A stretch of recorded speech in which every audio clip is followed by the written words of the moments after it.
महावीर भगवान की, संत शिरोमणि आचार्य गुरुदेव विद्यासागर जी महाराज की, परम पूज्य मुनि श्री प्रमाण सागर जी महाराज की, परम पूज्य मुनि श्री विराट सागर जी महाराज की, आरिका संघ की, धर्म स्नेही बंधुओं, सादर जय जिनेन्द्र।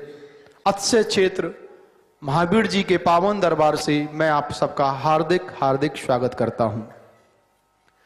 प्रश्नों की बेल पर समाधान के सुरभित पुष्प खिलाने वाला यह कार्यक्रम शंका समाधान प्रतिदिन आप सुनते हैं और प्रतिदिन आप उन दातारों की अनुमोदना करते हैं जो गुणायतन परिवार से जुड़कर अपना पुण्य बढ़ाते हैं। आइए जान लेते हैं कौन है आज के दातार।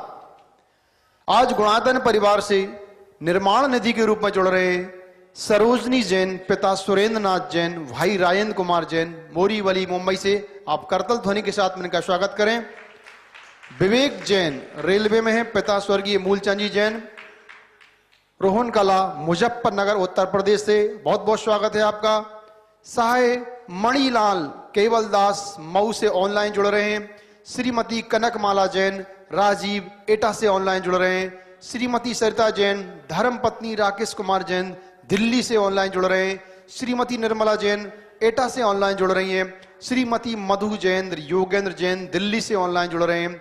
श्रीमती आदेश अरुण जैन लोहड़िया दिल्ली से ऑनलाइन जुड़ रहे हैं। स्नेहा जैन जबलपुर से ऑनलाइन जुड़ रही हैं। सुश्री राखी जैन जबलपुर से ऑनलाइन जुड़ रही हैं।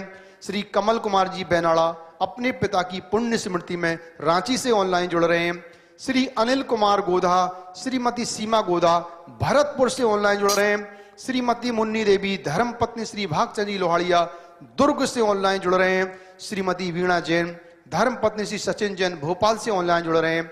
श्रीमती सरिता सचिन मलगावे बेंगलोर से ऑनलाइन जुड़ रहे हैं। श्री नितिन जैन पुत्र स्वर्गीय नरेश जैन जबलपुर से ऑनलाइन जुड़ रहे हैं। श्रीमती रेखा जैन श्री देवेंद्र जैन ब्रह्मपुरी मेरठ से ऑनलाइन जुड़ रहे हैं। श्री प्रकाश चंद जी धर्मपत्नी मंजुलता पुत्र विकास जैन आकाश जैन पिता श्री बाबूलाल जी जैन आप भी गुणायतन परिवार से निर्माण निधि के रूप में जुड़ रहे हैं। बहुत बहुत स्वागत है आपका।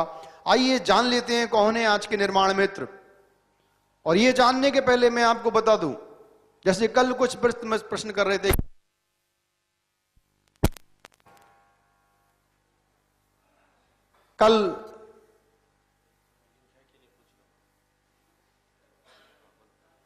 कल ये प्रश्न खड़ा हुआ कि आज लाइव नहीं आ रहा, तो मैं आपको बता दूं यदि पारस चैनल पर लाइव नहीं आ रहा तो आप जिनवाणी पर देखें, और जिनवाणी पर नहीं आ रहा तो पारस पर देखें, क्योंकि शंका समाधान का कार्यक्रम अब जिनवाणी चैनल पर भी इस समय आ रहा है। आइए जान लेते हैं कौन है आज के निर्माण मित्र। श्रीमती कमलेश जैन पुत्र श्री मोहनलाल जी जैन दिल्ली से ऑनलाइन जुड़ रहे हैं। Shrimati Sushila Devi wife of Shri Lalchand Jain online Hiranmagri Udaipur से जुड़ रहे हैं, सूत्रधार के रूप में जुड़ रहे हैं। श्रीमती रोजी जैन सुनील कुमार अंकिता जैन दिल्ली से ऑनलाइन जुड़ रहे हैं। श्री पवन कुमार श्रीमती पुष्पा देवी श्री संजय कुमार श्रीमती बबीता जैन श्री अजय कुमार श्रीमती प्रीति जैन कोक जल वाले गुवाहाटी निवासी बेंगलोर से जुड़ रहे हैं। बहुत बहुत धन्यवाद, आप भी ऑनलाइन जुड़े हैं। श्रीमती संतोष जैन धर्मपत्नी स्वर्गीय श्री शांति प्रसाद दिल्ली से ऑनलाइन जुड़ रहे हैं। श्री विनय जैन श्रीमती नीता जैन वैभव जैन किराना स्टोर गोटेगांव नरसिंहपुर से आप सूत्रधार के रूप में जुड़ रहे हैं। यदि आप यहां पर उपस्थित हैं पधारें। ट्रस्टी के रूप में गुणायतन से ऑनलाइन जुड़ रहे हैं श्री रमेश चंद श्रीमती कमल जैन पुत्र श्री रत्नेश जैन पुत्र वधु श्रीमती शुभा जैन पौत्र मास्टर यशस्वी जैन रायपुर से आप ट्रस्टी के रूप में ऑनलाइन जुड़ रहे हैं। बहुत बहुत स्वागत है आपका। और आप प्रारंभ करते हैं उस महान कार्यक्रम को जिसका नाम है शंका समाधान। आप कल की प्रति पहले प्रश्न के लिए मैं आमंत्रित कर रहा हूं सरोजनी जैन, वो पधारे, मुंबई से हैं हमारे बीच में। और उसके बाद आप कल की तरह ही यहां क्रम से पंक्तिबद्ध खड़े हो जाएंगे, अपना नाम बोलेंगे, अपना प्रश्न बोलेंगे और यह कार्यक्रम प्रारंभ होगा।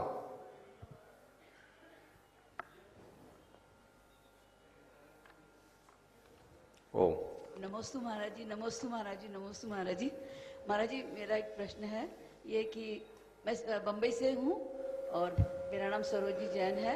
मेरा प्रश्न ये है कि मैं अब इस उम्र पर आ गई हूँ कि मैं चाहती हूँ कि समाधि मरण हो मेरा, लेकिन मेरे जो पुद्गल मुझे परेशान करता है, यानी मैं नीचे नहीं बैठ सकती हूँ, कुर्सी पर ही बैठना होता है। और फिर मेरी दिनचर्या ऐसी कैसी हो कि मेरी दिनचर्या इस तरह की हो कि मैं आगे चलकर ये एक अपना पा सकूँ समाधि। देखिए, बहुत अच्छी बात है कि आपने समाधि पूर्वक अपना जीवन संपन्न करने का लक्ष्य बनाया है। ये बहुत ही प्रशंसनीय और बहुत ही योग्य प्रयास है। आपने पूछा है कि अपनी शारीरिक अस्थिरता की स्थिति में मैं समाधि की साधना कैसे करूं। समाधि की साधना दो तरीके से की जाती है, एक शरीर की और एक कषायों की। आप अपने शरीर की स्थिति को यथासंभव साधिए। नीचे नहीं बैठ सकते तो ऊपर स्थिरता से बैठने का अभ्यास बनाइए। खान पान पर संयम रखिए। बार बार खाने पीने की आदतों को बंद कीजिए। सबसे पहले रात्रि में चारों प्रकार के आहार का परित्याग कीजिए। शुद्ध सात्विक भोजन कीजिए। सुपाच्य भोजन कीजिए। गरिष्ठ आहार का त्याग कीजिए।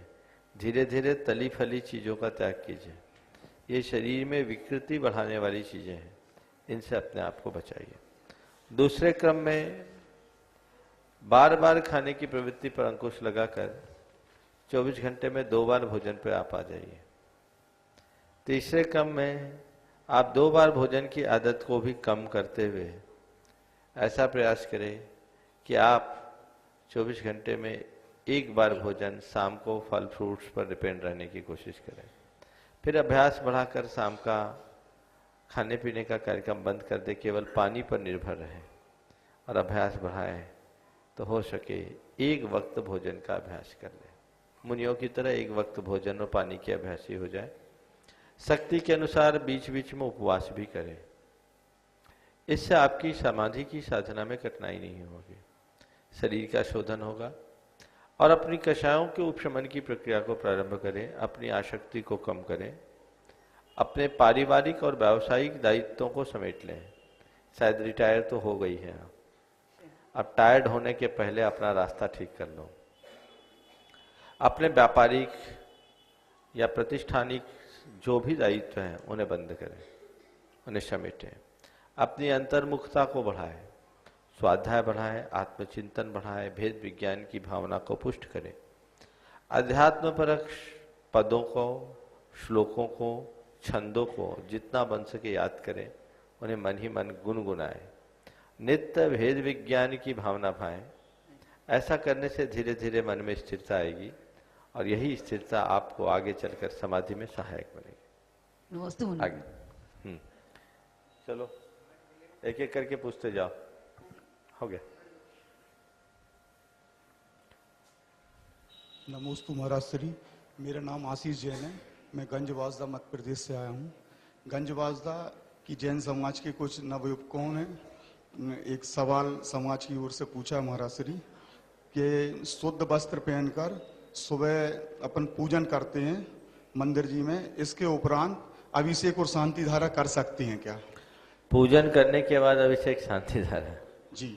अगर कहीं अभिषेक का समय बहुत विलंब से हो तो मंदिर के प्रक्षाल के उपरांत पूजन प्रारंभ कर सकते हैं और बाद में अभिषेक शांति धारा करने में दोष नहीं है, बशर्ते आपकी पूजा संपन्न हो जाए। जी, उन्हीं वस्त्रों में अगर छुआए नहीं हो तो। जी महाराज श्री, उसी में उसी तारतम्य में एक चीज और पूछी उन्होंने। हाँ। कि घर से शुद्ध वस्त्र पहन के आते हैं मंदिर में पूजन अभिषेक के लिए, तो वस्त्र पहन के आते हैं तो नंगे पैर आए या चप्पल पहन के? देखिए, मेरी धारणा इस विषय में थोड़ी अलग है। जी, कुछ लोगों का मत है कि घर से ही वस्त्र पहनना चाहिए, मंदिर के वस्त्र नहीं पहनना चाहिए। पर उसके पीछे उनका तर्क है कि मंदिर के द्रव्य का उपयोग हम अपने लिए क्यों करें। लेकिन मेरा ओपिनियन ये है कि आजकल की सड़कें इतनी शुद्ध नहीं होती कि घर से आप शुद्ध होकर मंदिर तक जा पाए, इसलिए मंदिर के वस्त्र पहनना चाहिए। और जो भी मंदिर के वस्त्र, मंदिर में स्नान करके मंदिर के वस्त्र पहन करके प्रयोग करें और वहाँ ऐसी व्यवस्था उत्तम रखें कि सब कुछ उत्तम हो, एकदम साफ सुथरे वस्त्र हो। और जो लोग वस्त्र पहनते हो कम से कम जितना उस वस्त्र का खर्चा है धोबी का, वो जरूर डालें, तब उसको दोष भी नहीं लगेगा, शुद्धि भी पड़ेगी। तो कुछ लोग चप्पल अब बस आगे चलो। बारंबार नमस्तु समाज की ओर से गंजवास। चलो, केवल अपना नाम बोलना है, प्रश्न करना है ना? अरे एक प्रश्न करना है। नमस्ते महाराज जी। महाराज जी, मैं संस्कार जैन गंज वासुदा से आया हूँ। मेरा प्रश्न ये है कि धरती में पहला इंसान कौन था, जानवर या भगवान? देखो, जब से धरती है तब से इंसान है, जानवर है, भगवान है। महाराज जी, सृष्टि अनादि से ऐसा पहला कोई नहीं था, क्योंकि धरती कभी बनी नहीं। अनादि से ये संसार है, अनंत काल तक रहे। महाराज जी, पहले कौन आया था? आदमी, इंसान, जानवर, सब एक साथ, भगवान भी? सब एक साथ। धन्यवाद महाराज। धन्यवाद नहीं, नमोस्तु। हाँ चलो ठीक है। नमस्ते महाराज जी, मेरा नाम स्तुति जैन है, मैं गंजवासुदा से आई हूँ। मेरा प्रश्न ये है कि साइंस कहता है कि सन के छोटे से टुकड़े से अर्थ बना है, और अर्थ के अंदर भगवान पैदा हुए हैं, तो सबसे पहले कौन आया? वही तुम्हारे भाई का प्रश्न लगता है, ये उसी से जुड़ा।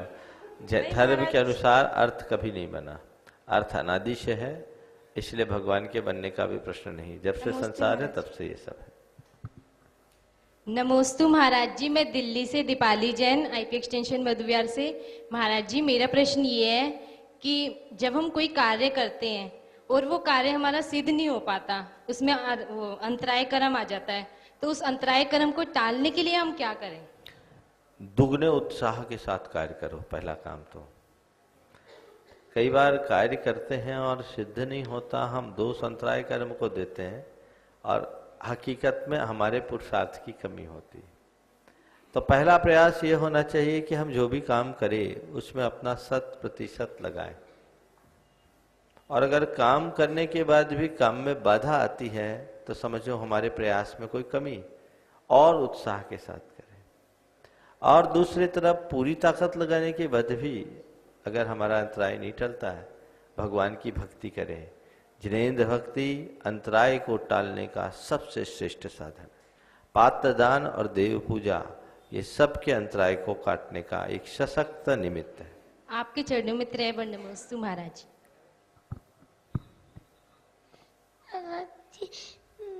मैं दिल्ली से आई हूँ और मेरा नाम है आदि जैन।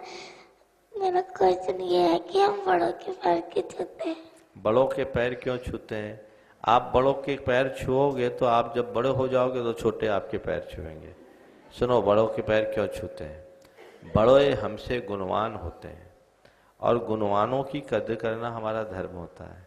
उनके पैर छूने से हमारे अंदर विनय आता है, हमारा अहंकार खत्म होता है, और हम गुणवान बनते हैं। समझ गए? इसलिए बड़ों की पैर छूना चाहिए। नमोस्तु महाराज श्री, मेरा बारंबार नमस्कार आपके चरणों में। महाराज श्री, मैं रेखा जैन दिल्ली से आई हूँ। मेरा प्रश्न है, प्रक्षाल और अभिषेक में क्या अंतर है? जैन धर्मों की इतिहास जो है महाराज श्री, उसमें लिखा है कि कपड़े को गीला करके रासा जल डाल के उससे परिमार्जन करना प्रक्षाल कहलाता है, लेकिन लोग इतना कलश भर भर के जो अभिषेक करते हैं, क्या इनमें सही है? प्रक्षाल का मतलब है भगवान को अंगूछना, और अभिषेक का मतलब है भगवान के ऊपर अभिसिंचित करना, जल की धारा। अभी यानी सब तरह से, पूरी तरह से। तो प्रक्षाल अभिषेक की प्रारंभिक प्रक्रिया है। सीधे सीधे जल की धारा न डालें, पहले भगवान के पूरे के पूरे विहग को, बिंब को चारों तरफ से अवलोकन करें, कोई सूक्ष्म जीव आदि न हो, तो उसके लिए प्रक्षाल किया जाता है। अचल बिंबों का प्रायः प्रक्षाल होता है, उनका अभिषेक नहीं होता। चल बिंबों का अभिषेक होता है। तो पहले प्रक्षाल, फिर अभिषेक, और अभिषेक के बाद अंगोछना, उसको भी बोलते हैं प्रक्षाल। जी महाराज श्री, एक शंका और है। एक ही बस प्रक्षाल जो करते हैं ना, उसमें लगातार जीवों की उत्पत्ति होती रहती है, शास्त्र में लिखा है। नहीं, तो वो क्या ये आती है, प्रक्षाल करने से जीवों की उत्पत्ति नहीं, नहीं वो मतलब कलश जो करते हैं बार बार अभिषेक, उससे बार बार अभिषेक कर, सुनो जी, बार बार अभिषेक करने से भी जीवोत्पत्ति नहीं होती। अभिषेक करके ठीक ढंग से प्रक्षाल न करने पे जीवों की उत्पत्ति होती। इसलिए अभिषेक कीजिए, ठीक ढंग से प्रक्षाल कीजिए, लेकिन यदवा तदवा अभिषेक भी मत कीजिए, और जब तब अभिषेक मत कीजिए। अभिषेक का एक सुनिश्चित समय होना चाहिए। अभिषेक की प्रतिज्ञा पूर्वक अभिषेक करनी चाहिए, और अभिषेक के समापन के उपरांत अभिषेक समाप्ति का अर्घ्य चढ़ाकर भगवान का विनय पूर्वक प्रक्षाल करके उन्हें मूल सिंहासन पर विराज देना चाहिए।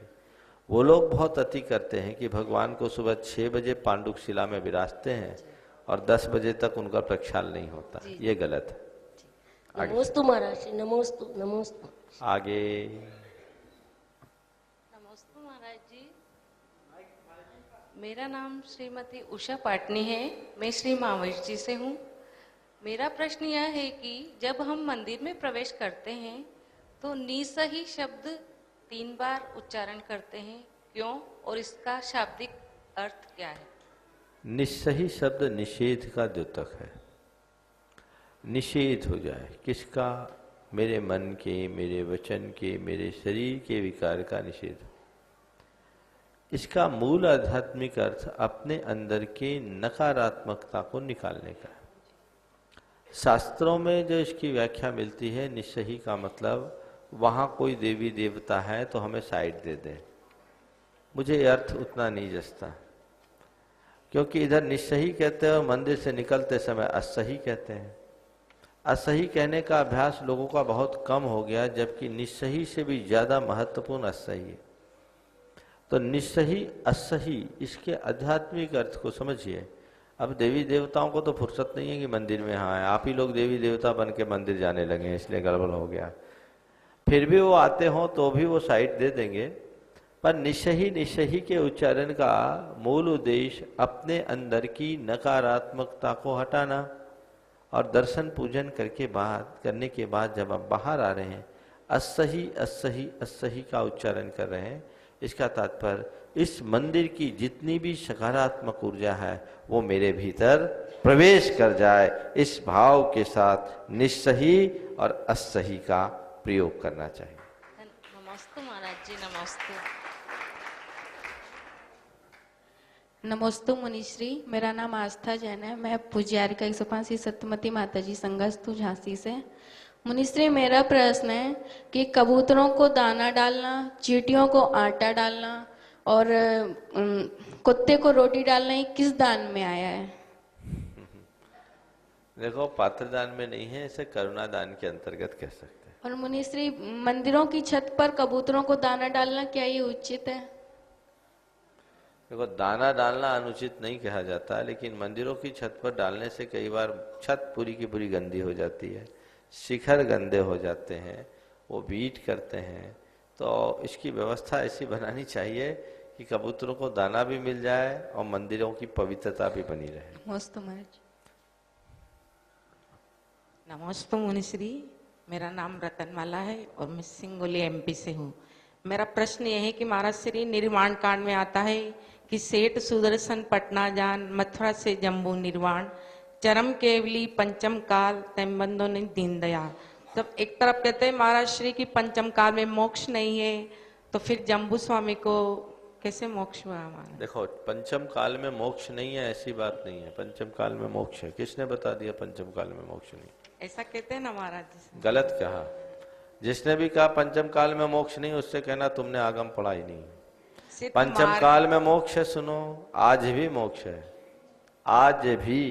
कैसे बता रहा हूँ, पहले मेरी बात को ध्यान से सुन रहे हो। मैं क्या कह रहा हूँ? पंचम काल में मोक्ष है, लेकिन चौथे काल में जन्म लेने वाले को, पंचम काल में जन्म लेने वाले का नहीं। समझ गए? तो जो चौथे काल में जन्म लेते हैं उनका पंचम काल में मोक्ष हो सकता है।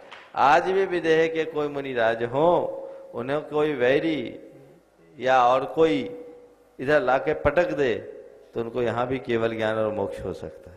एक प्रश्न मेरे भैया का है महाराज जी। उन्होंने क्या है, मतलब कोटा के नजदीक गांव है मंडाना, तो उन्होंने क्या है प्रतिमा विराजमान करवाई थी शांतिनाथ भगवान के मूल नायक। तो उनके मन में मतलब ऐसा संदेह कि जब से भगवान विराजमान है तो कुछ अशुभ सा हुआ, जैसे भैया का एक्सीडेंट हुआ तो वो खत्म हो गए, और जैसे कुछ भी बिजनेस वगैरह करते हैं तो आगे नहीं बढ़ पाते हैं। तो ऐसा है, भगवान विराजने से ऐसा हुआ, ऐसा तो मैं नहीं कहूँगा, नहीं तो उल्टी गंगा बहेगी। अच्छा काम करने से बुरा फल नहीं मिलता। या तो ये संयोग हो सकता है, अथवा कहीं भगवान के विराजमान करने में कोई त्रुटि ना रह गई हो, तो उसका जिनके सानिध्य और मार्गदर्शन में विराजमान किया गया है उनसे परामर्श लो। नमस्ते महाराज। गुरुवार के चरणों में पिड़ावा समाज की ओर से नमस्ते महाराज जी।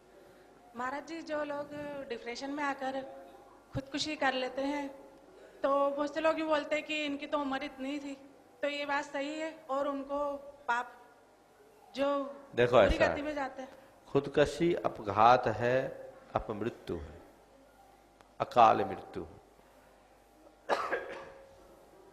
इसे हम ये तो नहीं कह सकते कि उनकी इतनी ही आयु थी, लेकिन किसी की खुदकशी कर लेने के उपरांत जब हमारा मन अस्थिर होने लगे, चित्त डोलने लगे, तो हमें यही सोचना चाहिए भैया उसकी ऐसी होनहार थी, उसकी इतनी ही आयु थी। ये चित्त के समाधान की भावना है, सिद्धांत नहीं। महाराज जी उनको इतना ही पाप लगता है, जैसे डिप्रेशन में आकर करते डिप्रेशन में आकर के भी कोई आत्महत्या करता है तो उस आत्महत्या का फल वैसा ही होता है जैसे एक मनुष्य के द्वारा किसी दूसरे मनुष्य की हत्या का फल मिलता है। आत्महत्या महान पाप है, ये कभी नहीं होना चाहिए। नमोस्तु महाराज जी, नमोस्तु महाराज जी, नमोस्तु महाराज। मैं अशोकनगर से मंजू जैन हूँ। मेरा प्रश्न ये है कि आत्मा का स्वभाव जानना देखना है, ज्ञानानंद स्वभावी है, पर जो कर्म करते हैं तो वो किसके द्वारा होते हैं? जानना देखना आत्मा का स्वभाव है और कर्म से प्रभावित होना विभाव है। तो स्वभाव को छोड़कर जब विभाव में हम जाते हैं तो हमारे जीवन में कर्म का असर होता है। जो स्वभाव में रत रहते हैं उनके ऊपर कर्म का कोई असर नहीं। नमस्ते। परम पूज्य महाराज जी को नमोस्तु। मेरा प्रश्न है कि जीवन में संकल्प विकल्प हर क्षण हर पल चलते रहते हैं और फिर मन में आता है कि महाराज जी से उसका समाधान पूछेंगे, परंतु जैसे ही आपके सामने आते हैं तो निस्वरूप स्वरूप का ध्यान आता है और लगता है सब तो आता है हमको, तो आपसे प्रश्न पूछ नहीं पाते या पूछते हैं, तो ये इसमें हमारा कौन सा पाप या पुण्य है? बढ़िया है। अब ये सब समझ करके ज्यादा महाराज के पास रहना शुरू कर दो, ऐसे ही रिटायर हो गए। तो सब संकल्प विकल्प छूट जाएंगे, जल्दी पार लग जाओगे। नमोस्तु महाराज जी। नमोस्तु महाराज। मेरा नाम रचित जैन है, मैं दिल्ली से आया हूँ। मेरी शंका यह है कि मैं जब भी ज़्यादातर मैं किसी भी जो मंदिर में गया हूँ, मैंने मंदिर के द्वार पे या फिर अंदर सिर्फ हाथी या फिर शेर ही देखे हैं, तो खाली यही तो जानवर क्यों और बाकी कोई और जानवर क्यों नहीं लगाते? बहुत सुंदर। हाथी और शेर को प्रायः मंदिरों के पास रखा जाता है, ऐसे अन्य जानवर भी हैं। जानवरों की पूरी पट्टी चलती है, थर बोलते हैं उसको, अलग अलग तरह के। लेकिन ये तुम्हारा कहना बिल्कुल सही है कि हाथी को और शेर को मुख्य रूप से रखा जाता है। इसका कारण है, गज जो होता है एक मांगलिक प्रतीक होता है, समझ गए? इसलिए मांगलिक प्रतीक के रूप में हाथी को रखा जाता है। हम एक ऐसे स्थान पर जा रहे हैं जहां हमारा मंगल होना है, तो उस मांगलिक प्रतीक के रूप में गज को लेते हैं। दूसरा, हाथी बड़ा विशाल प्राणी होता है, तो जैसे हाथी विशाल है, हम अपने जीवन को विराट रूप देने के लिए जा रहे हैं, इसलिए विराट भगवान के दरबार में जा रहे हैं, इसलिए भी वहां हाथी का अंकन किया जाता है। तीसरी बात, हाथी एक ऐसा प्राणी है जिसके पास सूंड होती है और सूंड के माध्यम से वो हर चीज को विचार करके ही स्वीकार करता है। तो बस हम एक ऐसी, वो सूंड विवेक का प्रतीक है। तो हम ऐसे दरबार में जा रहे हैं जहां हमें अच्छे बुरे का विवेक प्रकट होने वाला है, इसलिए दरवाजे पर हाथी रखे जाते हैं। हाथी की दांत होते बाहर के अलग, अंदर के अलग। इस बात का प्रतीक है, मनुष्य का बाहर का जीवन दिखाने का होता है और भीतर का जीवन असली होता है। हम बाहरी जीवन से भीतरी जीवन को शुद्ध बनाने के लिए जा रहे हैं, बाहर से भीतर की ओर जाने के लिए जा रहे हैं। हाथी के बड़े बड़े कान होते हैं, जो इस बात का प्रतीक होता है कि हाथी जैसे कान रखने वाले व्यक्ति ही भगवान की वाणी को सुन सकता है, वो अपने जीवन में ला सकता है। हाथी का बड़ा सारा पेट होता है, ये इस बात का प्रतीक होता है कि हाथी जैसा प्राणी ही, हाथी जैसा मनुष्य ही भगवान की वाणी को अपने भीतर समा सकता है, इसलिए हाथी रखा जाता है। और शेर ऐसे तो क्रूर होता है, लेकिन वह पुरुषार्थ और पराक्रम का प्रतीक होता है, समझ गए?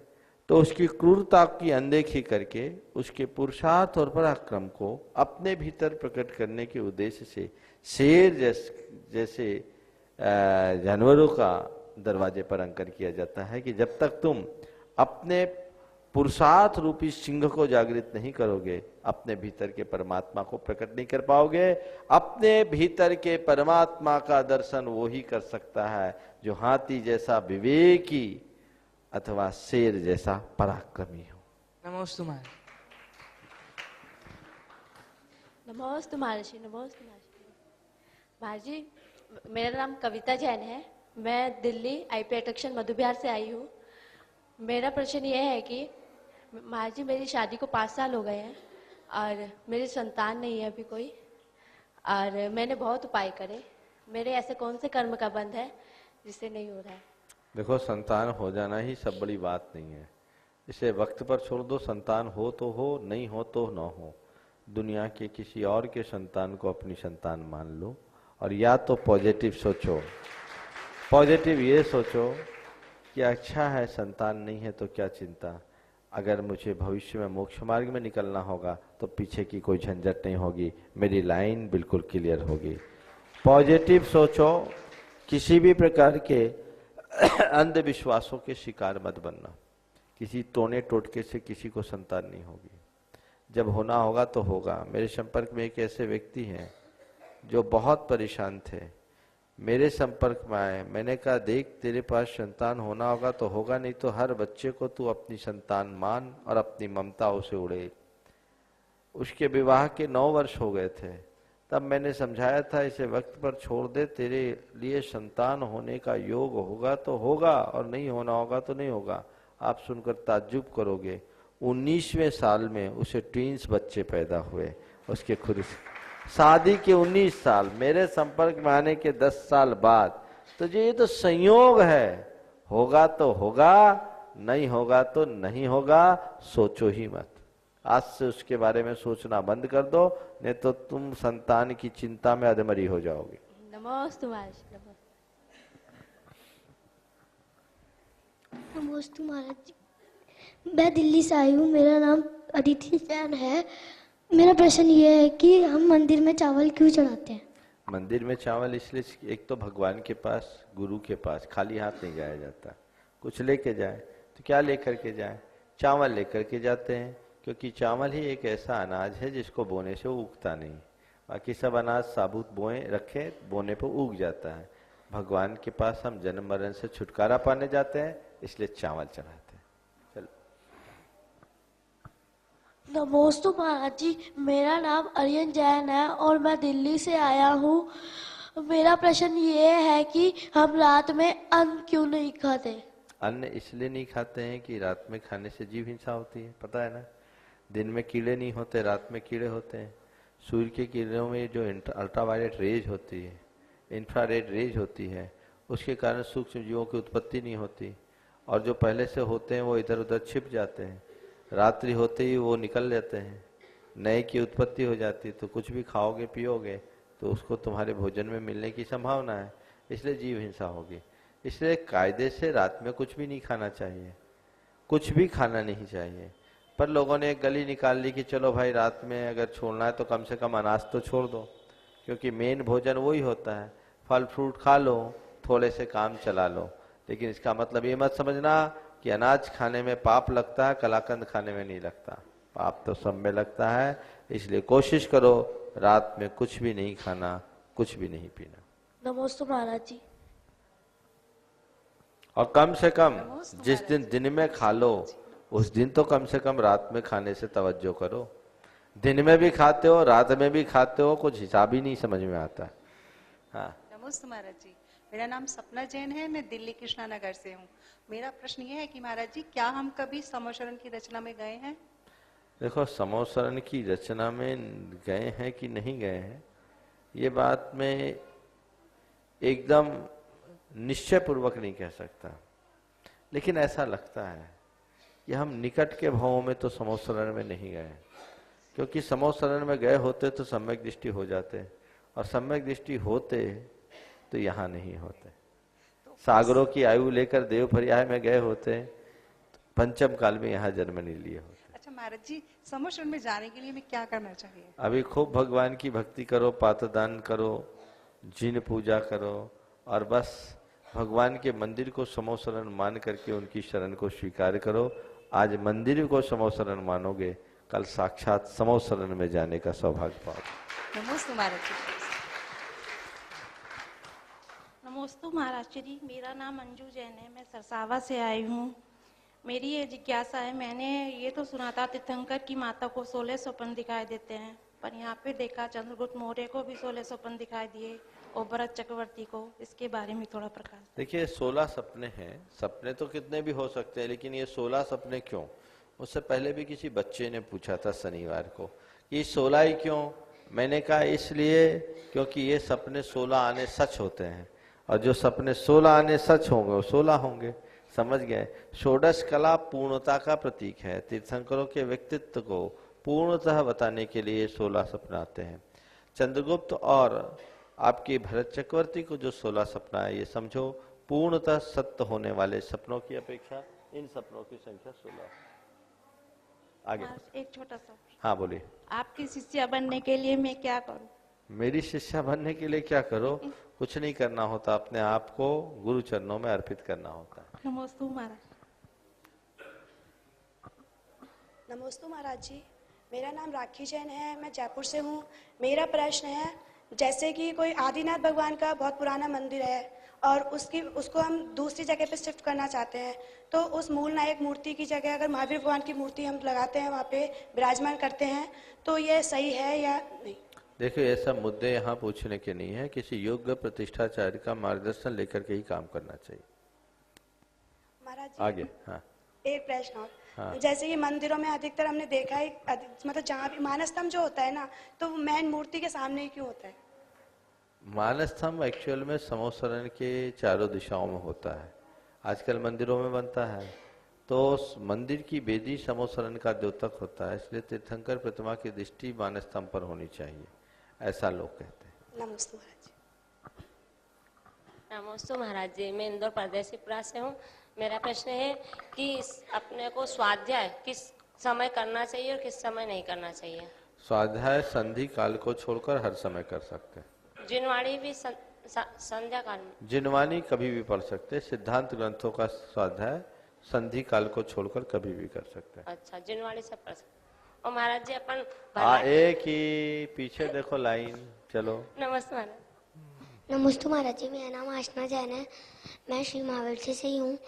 मेरा प्रश्न ये है कि आप फल, मीठा और नमक भोजन में क्यों नहीं लेते? क्यों नहीं लेते हैं? मेरा उसके बिना भी काम चल जाता है। मीठा खाना जरूरी नहीं है, मीठा रहना जरूरी है, समझ गए? इसलिए सीख लो कि हम मीठा खाएं या ना खाएं, जीवन को मीठा बनाएं, समझ गए? मुनि महाराज इंद्रिय जय के लिए सारा अभ्यास करते हैं। नमस्ते महाराज जी। नमस्ते महाराज जी, मेरा नाम मनिका जैन है, मैं श्री महावीर से ही हूँ। मेरा प्रश्न यह है कि अशुचि भावना क्या है? अशुचि भावना क्या है? शरीर की अपवित्रता का विचार करना अशुचि भावना। नमस्ते महाराज जी। किसकी घंटी बजी है? नमस्ते ईमानदारी से रुको बेटे, घंटी किसकी बची?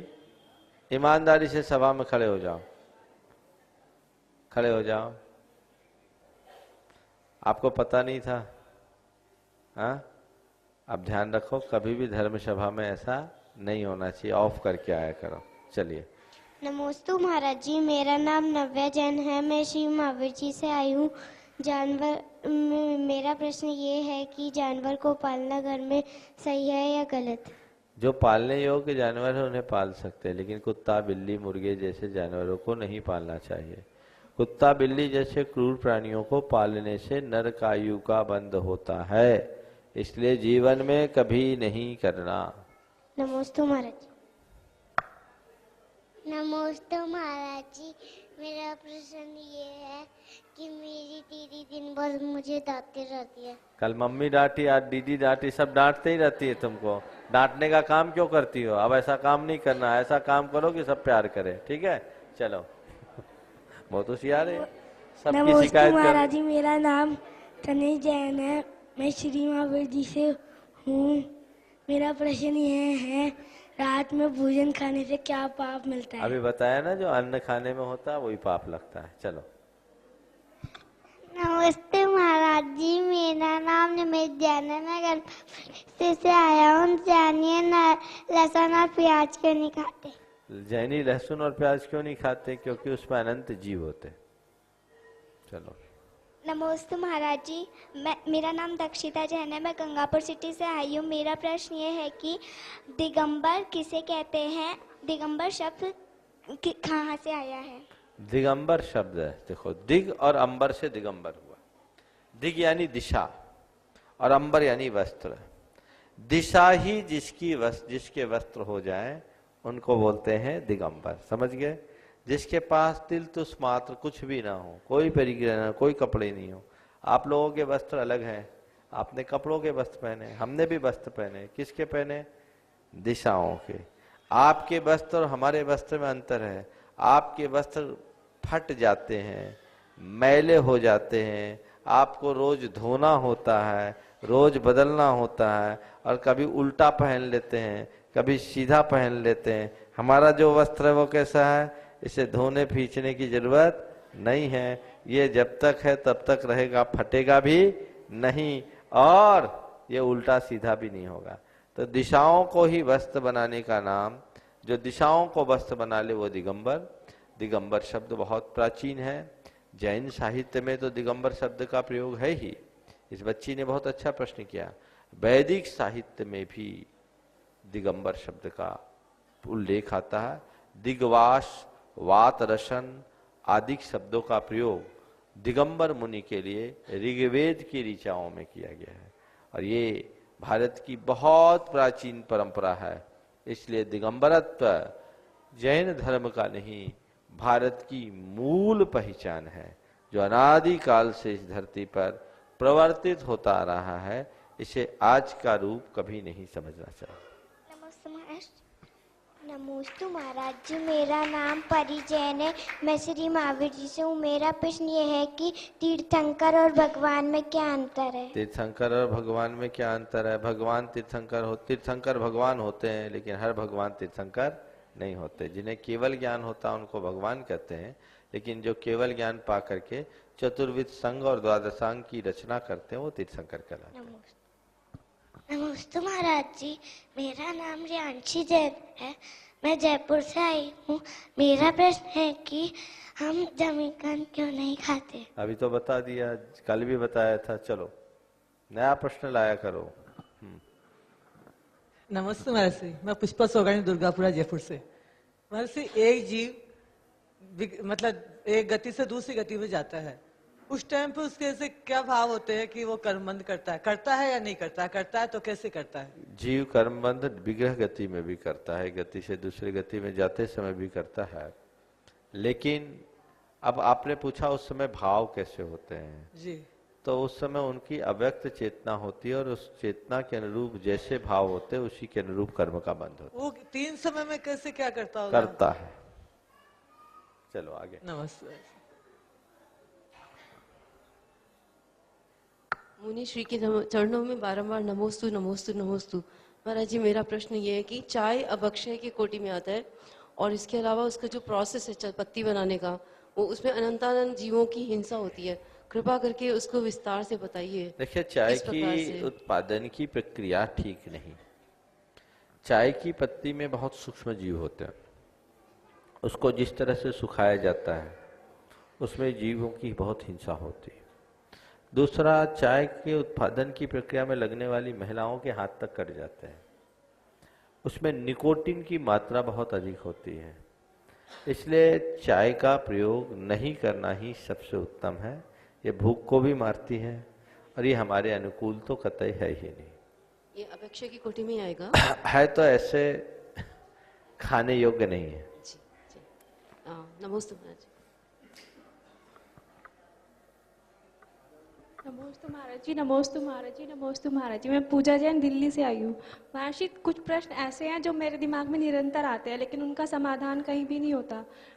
मेरे मन में आता है कि मैं कौन हूँ, मैं कहाँ से आई हूँ और मेरे जीवन का क्या उद्देश्य है, लेकिन इनका समाधान नहीं मिलता कभी। इनका समाधान कोई दूसरा नहीं देगा, इनका समाधान आपको अपने भीतर खोजना है। लेकिन और जब अपने भीतर खोजोगे तभी इसका उत्तर मिलेगा। मैं कौन हूँ विचारो, बार बार अपने आप से पूछो। देखो, ये शरीर में हूँ, ये इंद्रियां मैं हूँ, ये मन मैं हूँ, ये विचार मैं हूँ, मैं कौन हूँ?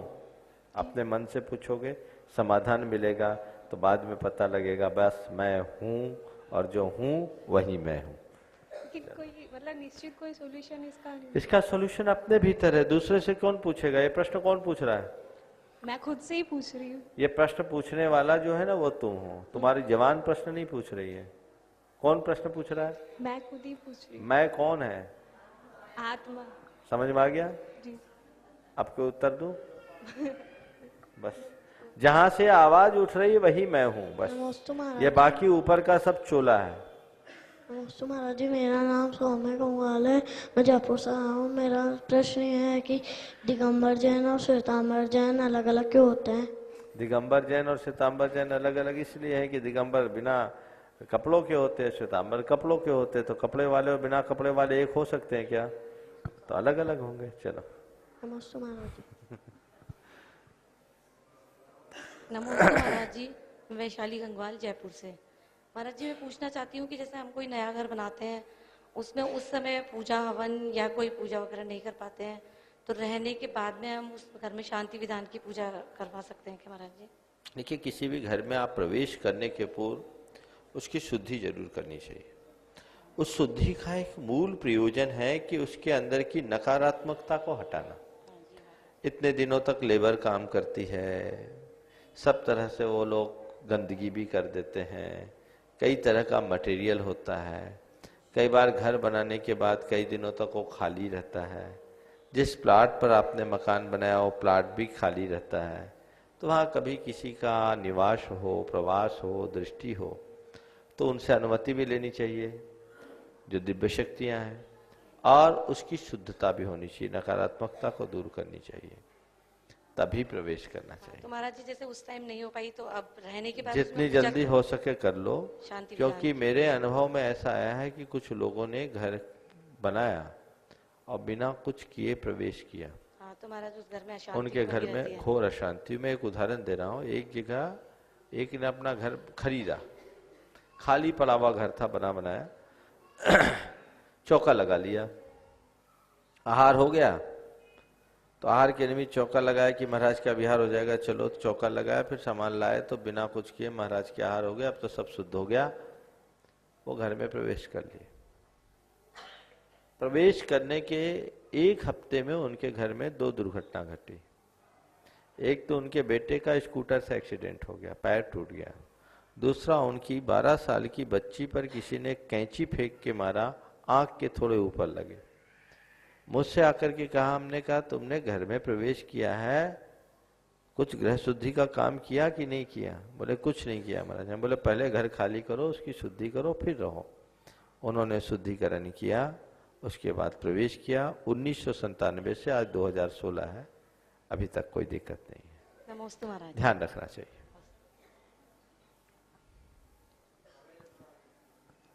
नमस्ते महाराज जी, मैं नवनीत जैन मुरैना से आया हूँ।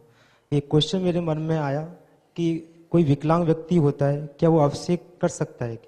विकलांग से तात्पर्य? इसकी हाथों की उंगलियां कटी हो, पैरों की एक उंगलियां। आध उंगली कटी हो तो कर सकता है। नमस्ते।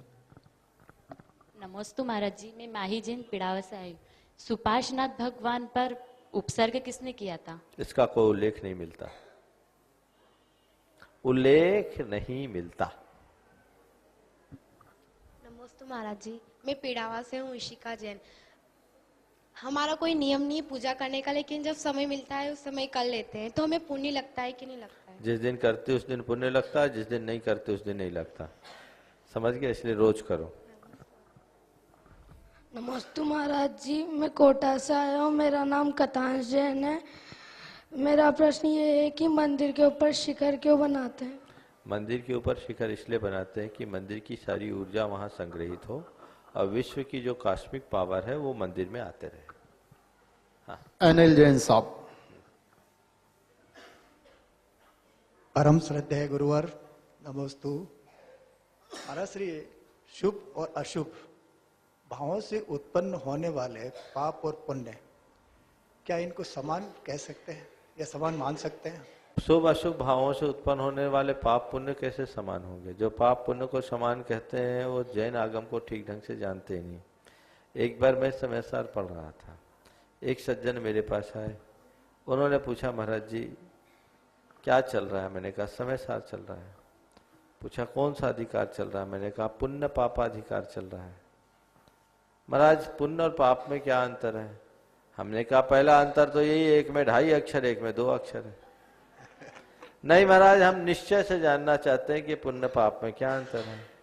तो मैंने कहा निश्चय से जानना चाहते हो तो भाई निगोदिया जी और सिद्ध भगवान दोनों समान हैं, पर कल से तुम सिद्धों की जगह निगोदिया की पूजा नहीं करना शुरू कर देना। तो दोनों को समान कैसे कहा जा सकता है? दोनों अलग अलग है। आचार्य अमृतचंद जी ने लिखा है, हेतु कार्य विशेषाभ्याम विशेष सात पुण्य पापी हो, हेतु शुभा शुभो भावो कार्ये च सुखा सुखे। हेतु और कार्य की भिन्नता से पुण्य और पाप में भिन्नता देखी जाती है। पुण्य का हेतु शुभ भाव है, पाप का हेतु अशुभ भाव। हेतु शुभा शुभो भावो, शुभ अशुभ भाव उसके हेतु हैं, और कार्ये च सुखा सुखे, उनका फल सुख और असुख है। इसलिए इन दोनों को समान मानना गलत बात है। मैं आपसे कहता हूं पुण्य और पाप को समान मत मानो, पुण्य और पाप के फल को समान मान करके चलो, तभी जीवन संभलेगा। पुण्य के फल में अभिमान मत करो और पाप के फल में शोक मत करो। नमस्ते। पुण्य और पाप को एक बार ऐसी चर्चा हुई, महाराज पुण्य पाप समान है। हमने कहा ये बताओ, नल का पानी और नाली का पानी देखा जाए तो दोनों पानी है, पर क्या दोनों समान है? पानी है, पुण्य भी कर्म है, पाप भी कर्म है, लेकिन एक नल का पानी और एक नाली का पानी है। तो नाली के पानी से परहेज किया जाता है और नल के पानी का पान किया जाता है। पर नल का पानी कौन पीता है? जिसको प्यास होती है। जिसे प्यास नहीं उसे नल के पानी की भी जरूरत नहीं। जो पाप के ताप से झुलस रहा है उसे पुण्य का आश्रय लेना चाहिए, और जो इन दोनों से ऊपर उठ गया उसे पुण्य की भी जरूरत नहीं। नमस्ते महाराज जी। नमस्ते महाराज जी, मेरा नाम नीरू है, मैं सिरसागंज से हूँ। महाराज जी मेरा क्वेश्चन ये है कि मैंने कुछ लोगों को देखा है कि घर की शुद्धि के लिए प्रक्षाल को लेके दीवार पर डालते हैं, प्रक्षाल को दीवार पर डालते हैं तो कुछ बूंद जमीन पे भी आ जाती है, क्या वो ठीक है? अगर जमीन में बूंद आ जाए तो उसको साफ कपड़े से तुरंत पोंछ ले ताकि पाँव ना पड़े। अच्छा, फिर उस कपड़े को क्या करूँ, उस पे भी जैसे बूंद आ जाती है? उस कपड़े को कहीं सुखा दो अच्छे से। अच्छा अच्छा महाराज जी, अब एक ही हो गया ना, पीछे दो। नमस्ते महाराज जी, मैं पूर्वी जैन में ग्वालियर से आई हूँ। महाराज जी मेरा प्रश्न ये है कि पूजा में छुआरा चढ़ाना चाहिए या नहीं? कोई दिक्कत नहीं है, जी भर करके चढ़ा सकती, बशर्ते छुआरा घुना हुआ ना हो, अच्छा हो। चलो। नमस्ते महाराज जी।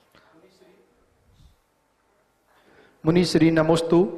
शुभम जैन ग्वालियर से पूछ रहे हैं, महाराज जी मेरा प्रश्न है कि आज की युवा पीढ़ी अपनी परेशानियों से निजात पाने के लिए नशे की तरफ क्यों जाती है? मैं खुद उस नरक में जाके आ चुका हूं और आज समाज को उनमें जागरूकता लाने के लिए क्या करना चाहिए? देखिए, नशे की तरफ जाना ये एक दुष्प्रवृत्ति है, और आज की कुसंगति के कारण लोग नशे के आदी होते हैं। जिसे जीवन और जीवन की व्यवस्था का ठीक तरीके से भान हो जाए वो कभी इस तरह के आदतों का आलम्बन नहीं ले सकते, इस तरह की लत से नहीं जुड़ सकते। तो नशा तो जीवन का नाश करने वाला है।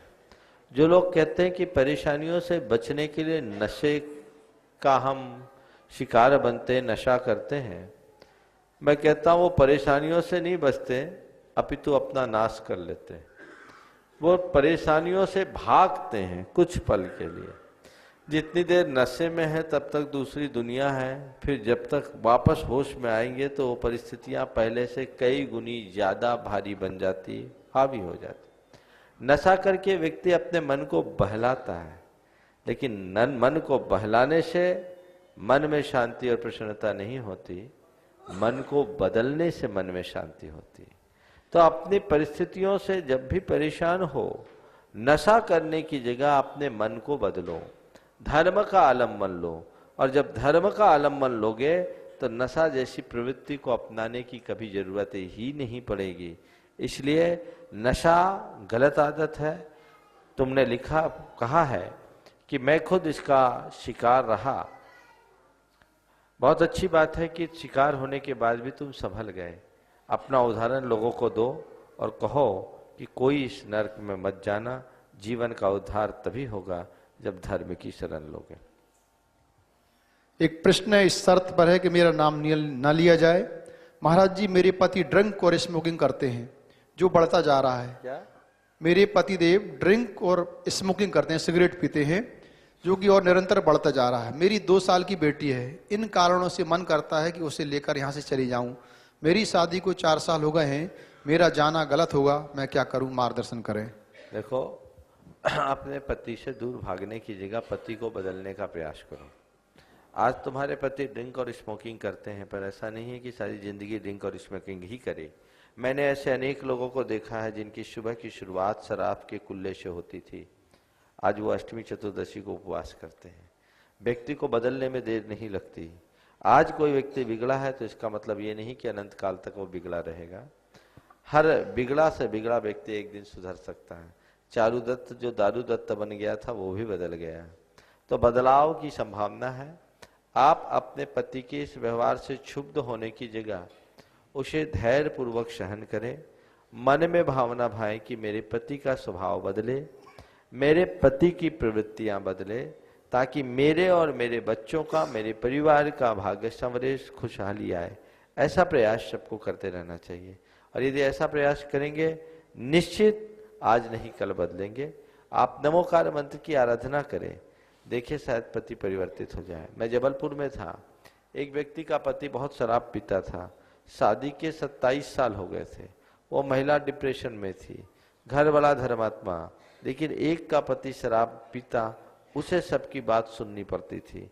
वो कहती थी, महाराज मेरे मन में बड़ी हीन भावना है, मैं किसी से आंख मिला नहीं पाती, मुझे लगता है कि सब पर पानी फिर जाता है इनके कारण, कोई उपाय बताइए। अब मेरा बहुत मन उचटता है, जीने की इच्छा नहीं होती।